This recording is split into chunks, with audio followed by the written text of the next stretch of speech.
Family to me does not necessarily mean blood.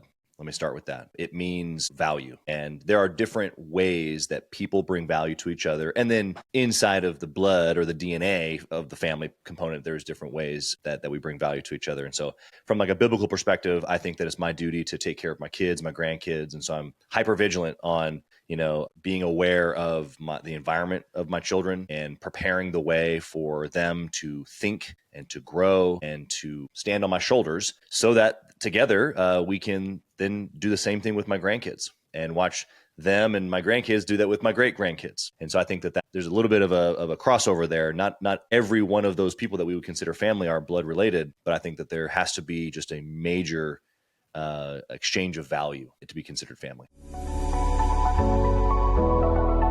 Welcome to A Founder's Life. I'm your host, Leo Gestetner. On this show, we dive into the real stories behind the highs and lows of entrepreneurship and how we pursue a more balanced and meaningful life along the way. This podcast is sponsored by Thanks, helping founders like us scale with reliable remote talent. Email founders@thanks.com. That's THANKZ with the subject line, A Founder's Life, and you'll get $1,000 off your first month. Now, I'm excited today to be joined by Chaz Wolfe. Chaz, thanks for being here. Would you like to introduce yourself? Yeah, thanks, Leo. I appreciate you having me, giving me the opportunity to share and bring some value to your audience. I'm a serial entrepreneur, father, husband, person that loves adventure, all the nine. So I'm sure we'll get into a bunch of that, but I'm thankful to be here. Right. Would you like to share both your journey that brought you to where you are today and what you're doing for work these days? Yeah, for sure. I grew up single mom family. And so pretty much came from, nothing. My mom worked 2, 3, 4 jobs my entire life, still does to this day.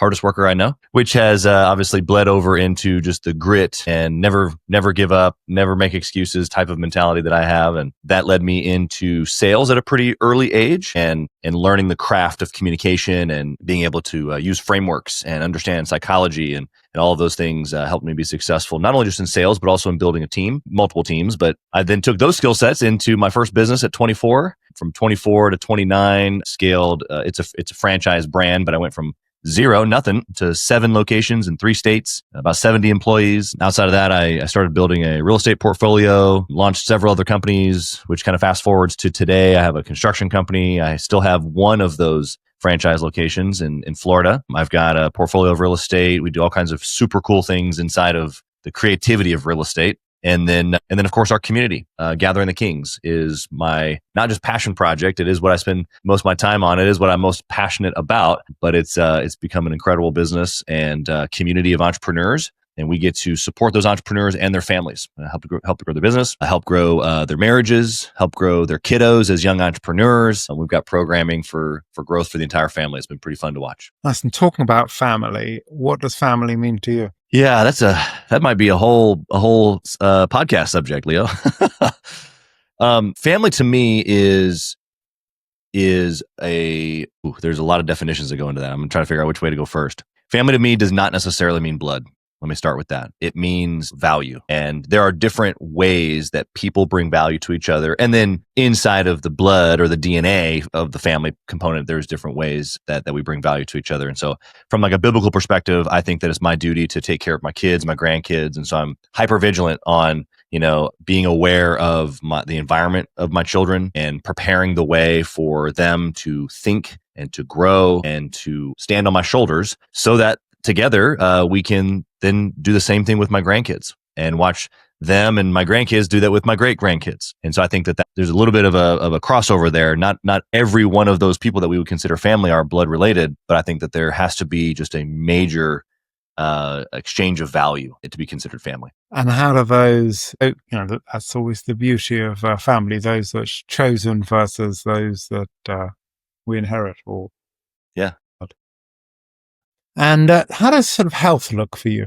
Yeah, I think health, just like with everything else, is a journey. Today, the Chaz Wolfe of today and, July of 2025 is, 214 pounds, 11% body fat. I probably in the best shape of my life. I run up and down mountains every fall chasing elk, and I am not done at all. I'd love to be 230 and 8% body fat and be able to do a triathlon. And I think I'm so far from where I'd like to be, but in comparison to a year ago or to 2 years ago or to 5 years ago, when I started my health journey, it was like, I used to play basketball competitively and then a little bit in college. And so it wasn't like I was, like out of shape per se, but my health was not a priority.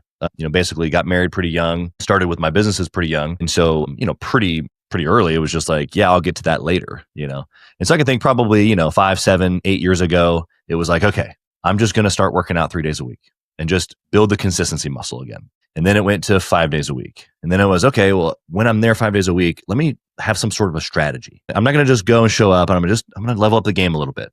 Then it was, okay, well, I should probably eliminate some of the things that I'm eating, focus on some of the other things that I should be eating. Okay.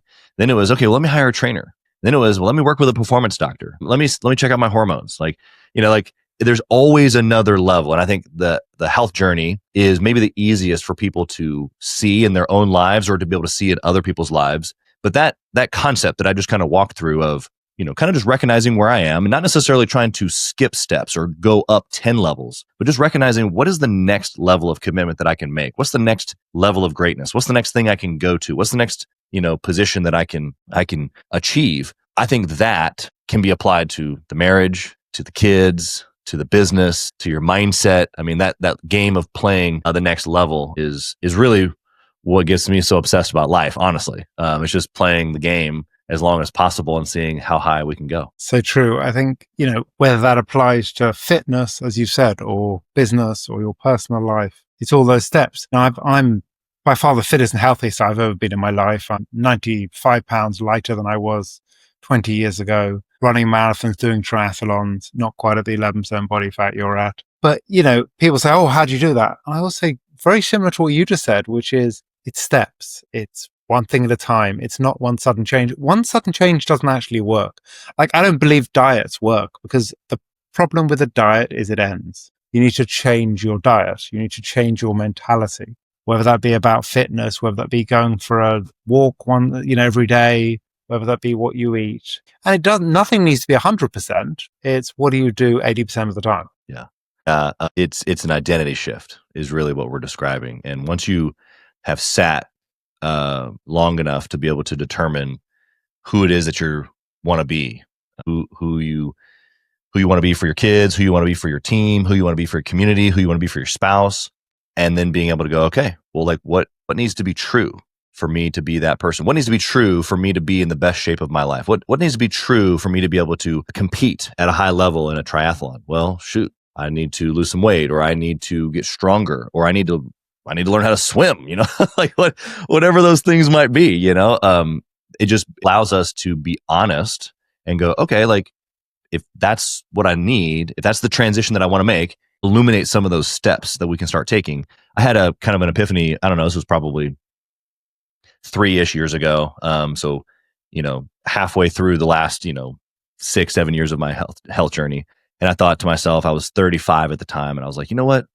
Putting a lot of pressure on myself. It's always been hard to gain weight, kind of just a tall, skinny guy. And I'm just like working really hard. And it's just not, I'm not gaining weight as fast as I want to. I'm still skinny, and I remember thinking, okay, what if it takes me till I'm 40? What if it takes me till I'm 45 to be in the best shape of my life where I'm, I've got this picture of my body. I'm big. I've got muscles. I can do a triathlon. Like, what if it took me 10 years? And it was like, I would only be 45. Or what if I was 45 in the moment and it took me to 55? I would be in the best shape of my life at 55. Why wouldn't I do that? And so it kind of like resets the frame of take a breath. It all is just steps, like you're saying, Leo. And why don't I just take the next one? Right? Yeah. At the age of 51, 7 months ago, I ran my first marathon. I've already done another one, and I'm starting the 7 majors in September with Berlin, which I'll do in the next 2.5 years, the 7 world majors. Amazing. So yeah, I think in the end, it's the only slight thing I'd look at differently is you say to compete in an elite level. I'd say, how about what does it take to do it? Just to do your first triathlon, to do your first half marathon. For sure. Let's get the first one done. And then you can decide whether you want to be an elite level or whether you want to just improve your time a little bit each time. Yeah, Now, I always say when I absolutely. do the same race, the same triathlon, or whatever I'm deciding to do, I want to beat my own time. I want to get better each time. And as I got older, I'm happy to say I've got faster. But that to me is the aim, beating my own time. I'm actually not personally worried about everyone else. That's just me. That's my mentality. It's if I can do better myself, then Yeah. I'm improving.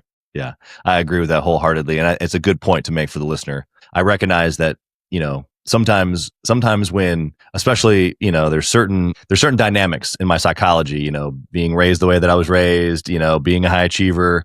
There's certain things that just automatically come subconsciously, and it's a good reminder of like sometimes just the participation, or sometimes just getting there, sometimes just doing the thing is the achievement. Is like it's worth the applause. I've got a client of mine who joined our community, I don't know, probably 3.5 years ago, something like that. And he was smoking cigarettes and, stopping at the gas station every single day. And he owns a lawn care company, and just, that was just kind of part of the lifestyle, and fast forward to today, he's got, I don't know, probably 6 or 7 ultra marathons underneath his belt. He's preparing for a 100-miler up in the mountains of Colorado here in September. I've been to several of his events because it's just so incredibly inspiring, because I met him before all that. He doesn't smoke anymore. He doesn't eat crap anymore. He just is like this, but what I think is most incredible, and I think that you're like this too, Leo, is that guy that I'm talking about, and others too, it's like, he didn't just drop everything. He didn't just drop his business. He didn't just drop his wife and daughters and just started running all the time. Yes, he's made a huge commitment to running, but he's also pouring into his marriage, and he's also pouring into his businesses. And businesses have probably tripled since he started running. It's like those are the type of men and women too that I want to run with, because I think it's so inspiring. Because if he can do it, I can do it, even if it's not at an elite level. I think that you're spot on with that. That's good. Well, I'd argue if you're running an ultra marathon, 100-mile race, you are by its nature at an elite level. Yeah, you're right. I mean, I think that it's all perspective. I mean, you can say the same thing about a marathon. You can say some about a mile. Like is it an elite level to run a mile? Well, what's the percentage of people that can run a mile sub 10 minutes? Probably not a very big percentage.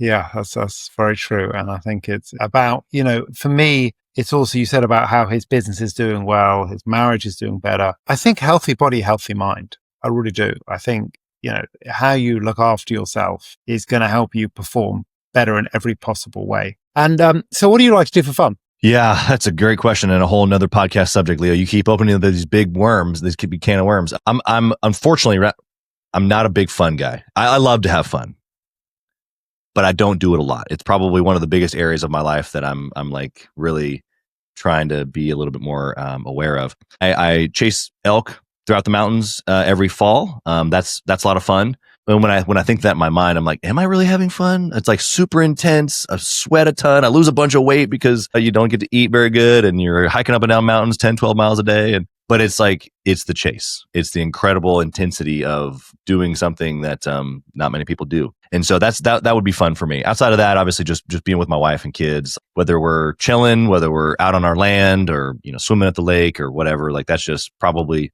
the season that I'm in of what our fun consists of. We've got kids from almost 12 down to 3, and we homeschool, and it's just kind of a very full season, and our fun is pretty much wrapped up in anything hanging out with them, really. Nothing quite like hanging with your kids. I love that as well. And how does a balanced life look for you? Yeah, the word balanced is interesting. I don't necessarily agree with the word. I like obsession better. I get what you're saying, though, and so I'll answer the question. I think that using like the wheel of life, kind of perspective of these are all the areas that I want to focus on. This is what I consider successful. It's intentionality in each of those. So I can grade my family and marriage. I can grade my business and finance. I can grade my health and mental performance. I can grade my, whatever. So for me, it's knowing where I'm at, actually taking a grade, being aware, and then going, okay, well, what would make it a 10? And why am I an 8? Or why am I a 4? And what can I do to get to 5? And what's happening over the next 90 days where I can take actual intentional efforts towards improving my marriage, or improving my relationship with my kids, or improving the process in my business so that my finances are more clear, or whatever it is. I just think it comes down to intentionality, setting the targets, and then proactively going after them. Nice. What has been a pivotal moment in your life? So many. A pivotal moment. Yeah, I mean, I met my dad when I was 24 years old. He didn't know I existed. I thought somebody else was my dad. And so that was a pretty pivotal moment. In fact, I changed my last name to match his. My wife and I were already married at the time, so she changed her name twice for me. So it's this huge story of identity and just being loved by God, really, and having this journey now. It's been about 14 years or so since knowing him and that part of the family, and just really knowing myself better because of the events that has happened, but just that sentence of, I didn't know my dad until I was 24 and he didn't even know I existed is like, wait, what? Scratch. Tell me more. Kind of like a Hallmark story, to be honest. Pretty powerful. And what's one piece of advice you'd give an aspiring entrepreneur? That mindset is everything. And I would highly recommend getting the book Think and Grow Rich, and not just buying it and sifting through it one time, but I personally read that book every year, usually multiple times every year. And your ability to take the unconscious conscious, and to make the changes that are necessary to grow in your mindset. But then, of course, like we've talked about on this show, in all areas of your life, is the catalyst. Of course, there's going to be persistence and never giving up and don't quit and make no excuses. Like all of those things kind of play into that. But really, your ability to make the unconscious conscious so that you can make the adjustments necessary to actually grow, I think is by far one of the greatest skills that an entrepreneur can have. I think that's great advice, and sounds like a good book to read. And along, the other one I think that fits well with some of the stuff you're talking about is David Goggins' Can't Hurt Me. Yeah. Great book as well. Well, how can people find you? Yeah, gatheringthekings.com is our website. If you're an entrepreneur listening and you think that being part of a community with other like-minded, family-oriented, growth-minded, down to earth entrepreneurs would be helpful to you to grow your business, your family, your marriage, all the fun stuff, that would be super exciting for us to be able to partner with you in that way. And obviously, you're not going to promote your own stuff here, Leo, but Leo does a similar work, but in a coaching format. And so I would even highly recommend checking out Leo's stuff. I'm sure his links will be below as well, but we run more of a community style where he runs more of a coaching style. And I think that our angles together make for a whole person. And I think that if you're considering coming to Gathering the Kings and taking a look at what we do, first you should take a look at what Leo does and see if you can work with Leo, and maybe eventually you can work with us as well. Thank you. Sounds good. I'd love to learn more, and I think it's great that people can check you out. And thank you for joining us today. Of course. Thanks. I appreciate the opportunity to share. Thanks for listening to today's episode. If you enjoyed the conversation, don't forget to subscribe to the channel, tell your friends, and please leave a review.